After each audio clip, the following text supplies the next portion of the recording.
Greetings from the CM Russell Museum, and welcome to another edition of the Art in Action Artist Showcase. I'm Executive Director Tom Figarelle. As many of you know, given the pandemic impacts we're all experiencing right now, the Russell exhibition and sale was postponed. We're holding it this September on September 12th, which is really just right around the corner. But an annual component of the Russell exhibition and sale, which is really a fan favorite, is Art in Action. Now, Art in Action had to really be canceled, unfortunately, due to the dynamics of COVID-19, but we are restaging it in the best way we can in a virtual environment where we have a wall sale that folks will be able to go on and take a look at artists' work, put in a bid, hopefully win that bid, obviously, and all of those proceeds go to the artists. These showcases then are an opportunity to try to recreate one of the most dynamic parts of Art in Action, which just is simply the conversation. It's patrons talking to artists and asking them about their life, their work, and how things are going. So that's what we're hopefully going to give you a little taste of today. Art in Action is sponsored by a D.A. Davidson Companies, who underwrites all of our education programming at the CM Russell Museum. Thanks to them, we're able to advance the art and soul of the American West. So we thank them for their ongoing support.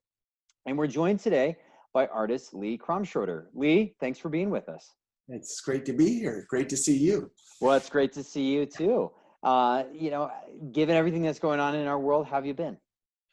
The pandemic kind of hit at an interesting time in my life. I was selling one house so that I would move into a small house, which was my studio for 30 years. And it was kind of a broken down little place, but we fixed it up so that we can live in it while we build a proper house on this acre with big 300-year-old oak trees and stuff. So I have, since I was doing the pieces for the Russell, all of our worlds kind of got derailed, and mine did it also because of what I was doing, working on the houses and whatever. And so in one small way, it hit at a perfect time for me where I didn't have demands to be at galleries or shows. And I've just been working, I've been painting, but it's more like house painting. So a little bit of a different type. This is great to talk about the piece. I have the Art in Action piece next to me. And as the collectors know, it's a quick finish, which allows them to see pieces that are more fully realized pieces of artwork from each artist. And we're all different, and some people just paint loose and it all happens right then anyway. And I'm a much more controlled and hyper fussy artist. And so quick finishes are really good for people who want to collect my work. The piece next to me, Fall on the River, we have a canoe and a tent set up with a little light glowing at right at sunset. And so this is something where I've spent many hours already painting on the piece, but what's really missing in this painting right now is the reflection of all those fall leaves in the water. Oh, sure. And there's going to be a campfire burning there. And so it's one of these tricky things where you have X amount of hours to do the finish. So you try and guess, how close am I? How hard is what I'm going to try and accomplish in that set amount of time?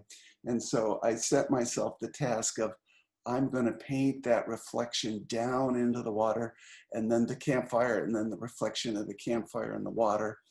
And so that's the challenge. And I think it would be good for them. They're seeing this now kind of like the quick finish. It looks quite complete, but actually in fussy painter world like I am, there's a lot of work to be done in this painting. And it's funny, so I was painting this, just working away on this painting, getting ready to go travel to see you guys when I got the call and said, no, we're canceling. We're not going to pack a whole bunch of people together. And so I set it aside back then. So it's been quite a little gap since I actually had worked on that piece. So you're getting yourself reacquainted with the piece in many respects. Yes, and now what's funny about that is, so it's been a couple months since I had worked on it. My first impression when I glanced at it is I wanted the feeling of the largeness of Montana and going back and the mountains in the background. And part of how you accomplish that in a painting is softening of the values as they go back. The highlights aren't quite as bright and the darks aren't quite as dark. And that's how you get the feeling of the mountains being further back. And of course, we wanted the most brilliant color in the fall leaves and the aspen trees right in the foreground, which makes them feel close. Oh, yes. But when Absolutely. I glanced at this painting after having not really looked at it for a couple of months, I felt like that my mountains were falling into the values of the clouds. And, you know, it's a simple image back there. I want people at a glance to go, oh, mountains with evening light on them and on the clouds. And they seem a little lost in the clouds. So this is a feeling I had.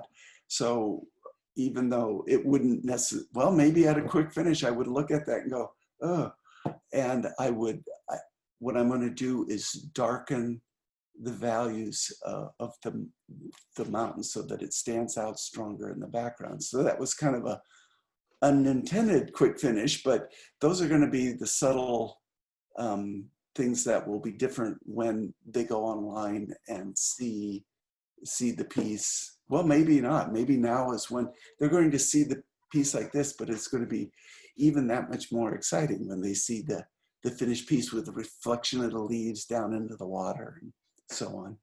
Well, and that is going to be exciting for folks. And it's really one of the beauties of art in action is that you get to see pieces evolve over time. And I mean, I think you could bring a piece like that. And I mean, to me right now, it looks like a finished piece.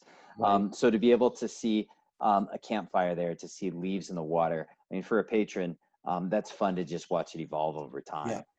Lee, you know, if you could, I mean, share with us your creative process. How do you get inspired and take that inspiration and translate it into a work on canvas? And I do have people ask that question, like, what inspires you, you know? And as an artist, I think we talked the other day just a little about this.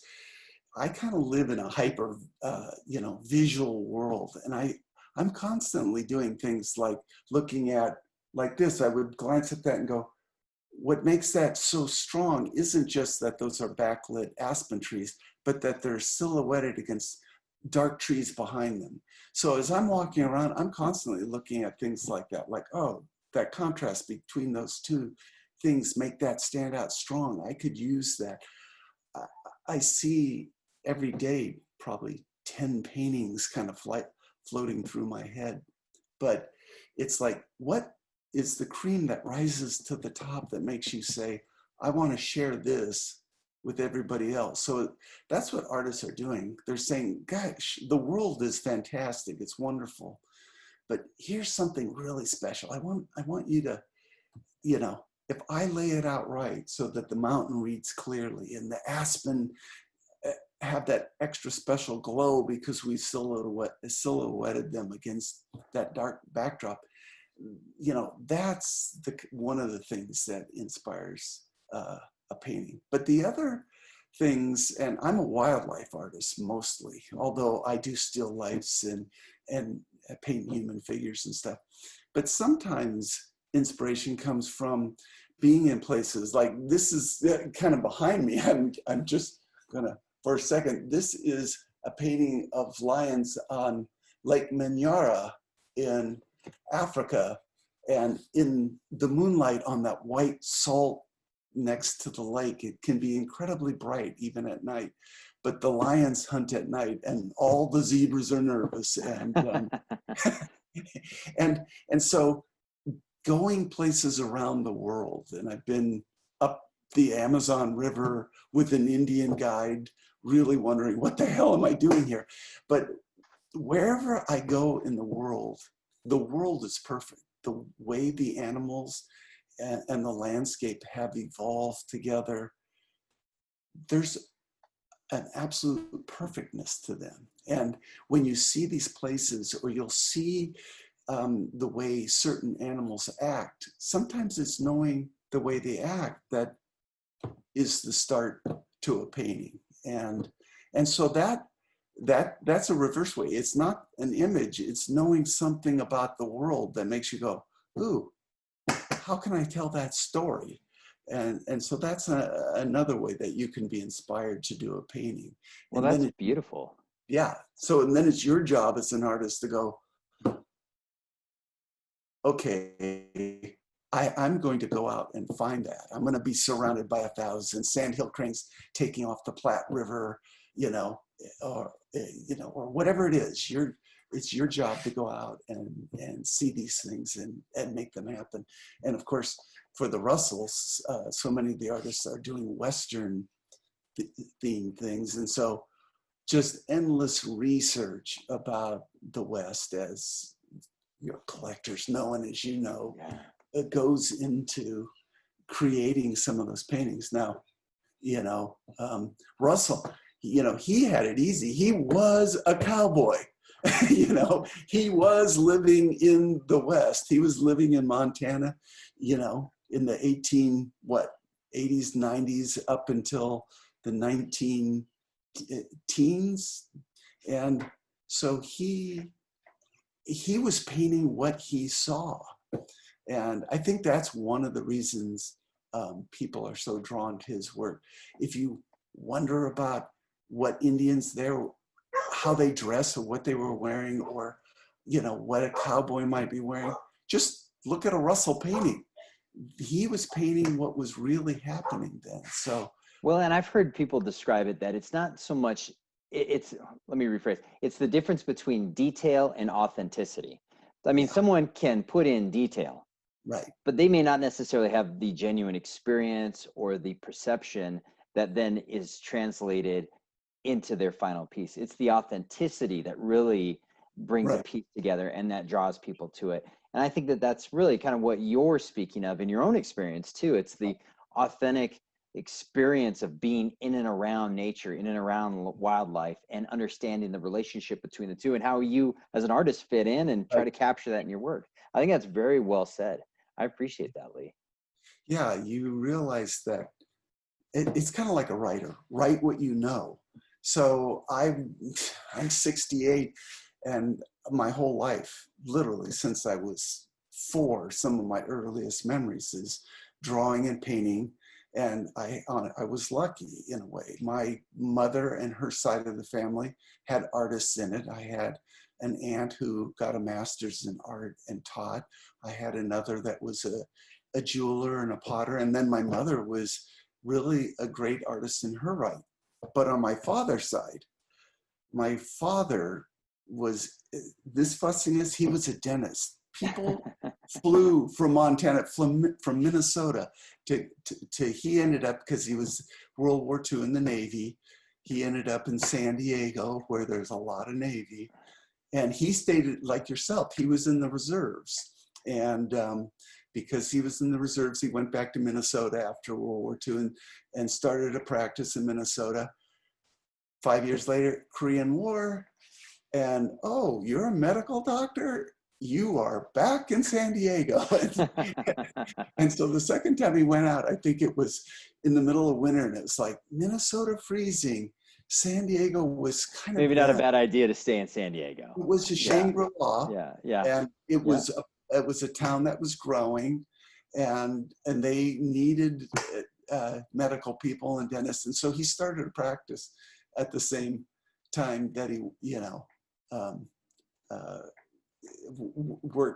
went in to do the work that he had to do at the amphibia base.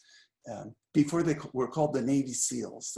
That's who. Oh, okay. He was where they were, they were called UDT back then, underwater demolition. And well, your art certainly reflects someone who's been influenced by artists, your mom and her family, but then also someone who's been influenced by detail, process, and just a deliberate approach, which is very clear in your work. And that's probably reflective of your father's spirit in right. And he, your work. like I said, see, I wandered off stream of consciousness in there. He was super fussy detail person. And I think you know, I want to be Italian and wave my hands around it and, you know, be dramatic. But there's a German side to me that is like, und we will get all of the leaves on the aspen tree, and we're going to understand all the plants and animals. And so I have just that side. That's my father. But when I was talking about my families, his mother was an artist. So on both sides of my family, I had artists. And a big thrill for me was on a Saturday to be taken to my grandmother's house, and she would let me use her oil paints. And so, I mean, I was a small child and she was teaching me to paint. And then it was just a funny thing. When I was like in junior high, I was with my grandmother at one of her adult art classes, and I was painting in the class, and I had it kind of shook me up almost, a weird epiphany. I realized, like, wait, I'm better than, because when you're a kid, adults know everything and they're great and you're a kid, right? I had this weird epiphany that what I was painting was better than any of the adult students in the class. And then I had the weird thought that I could even, and she was painting rolling hills with the yellow of mustard on them, kind of a classic thing you would see in Southern California in the winter. And I realized, wait a minute, I'm kind of doing that better than my teacher. So it was a weird and lucky opportunity that I had, that in my family, it wouldn't be strange to do artwork. And so when I went to school, my dad wanted me to study, you know, follow in the medical field and take over his practice. And I can still remember saying, yeah, I want to be an artist. And my dad at that dinner table just, what? You know, and, but then when he saw me at college studying art, and he came to me. He knew that that was for you. Yeah. He said, I'm sure. behind you 100%. Well, good for him. And probably, you know, that's the influence of his mother too, right? To have that appreciation for art himself. And clearly, you know, you made the right decision. Yeah. So, well, and it was the right decision for me, you know, that saying of, do what you love and you won't work a day in your life, you know. You could say that artwork, you know, what I do is hard, the studying of things, but it's also, to me, a challenge. It's exciting. And a wonderful thing about wildlife art is, like, it's a dirty job, but somebody's got to go to Sumatra and try and find Sumatran tigers. And, you know, somebody's got to go to Africa many times and see these things. And it's quite a burden, right? It's a burden. Yeah. Yeah. But you know, now there are times where I really question myself, like that time on the Amazon with the native Indian guide walking through the jungle. And I mean, the Amazon is a place where, oh, poisonous snakes, poisonous spiders, poisonous ants, poisonous centipedes, poisonous, it was awesome. And also, like, without that guide, I would have been in trouble. Really. Yeah, right. You wouldn't have made it. And at one point he said, if you hear really weird bird calls, run. And he was worried about running into a native tribe who, you know, the blowgun. And I'm like, what, you know, I'm in a jungle I've never been in before. It's just a cacophony of bird sounds and stuff. What weird bird calls? You know, they're all weird bird calls, right? I just knew that when he run, I would run. Well, yeah. And we did run away from ants. He looked down and said, get that ant off your boot. Get that ant off your boot. It was a giant black ant, about an inch long. Oof. And they were suddenly swarming out of a hole at the base of this tree. And he's telling me to get off my boot, and he's running away. And suddenly I'm like, wait, I'm running after him. I'm running away. So, you know, it's a place where you could run away from ants or any other darn thing. And it was sobering. It made me think, maybe I don't really have any business exactly being here. But that's the kind of stuff when you do a painting of a jaguar and you're the one who's collected the, you know, all of the reference material for it, it really means something to you. You know, the same with this, the Madison River, and the reference that started that was me seeing those fall trees against a dark backdrop reflected in a bend in a river. And Well, it's a wonderful piece. And, you know, I know folks are really going to enjoy seeing it in our yeah, virtual art in action. And Lee, I got to say, I think on behalf of everybody who's a big fan of yours, we're really grateful that you didn't step in those ants in the yeah, Amazon and that they didn't win that day. they You didn't know, win that day. we're so grateful for everything that you do for the C.M. Russell Museum, for your participation in the Russell and in Art in Action, and for your participation in this artist showcase. Thank you, Lee. You're welcome.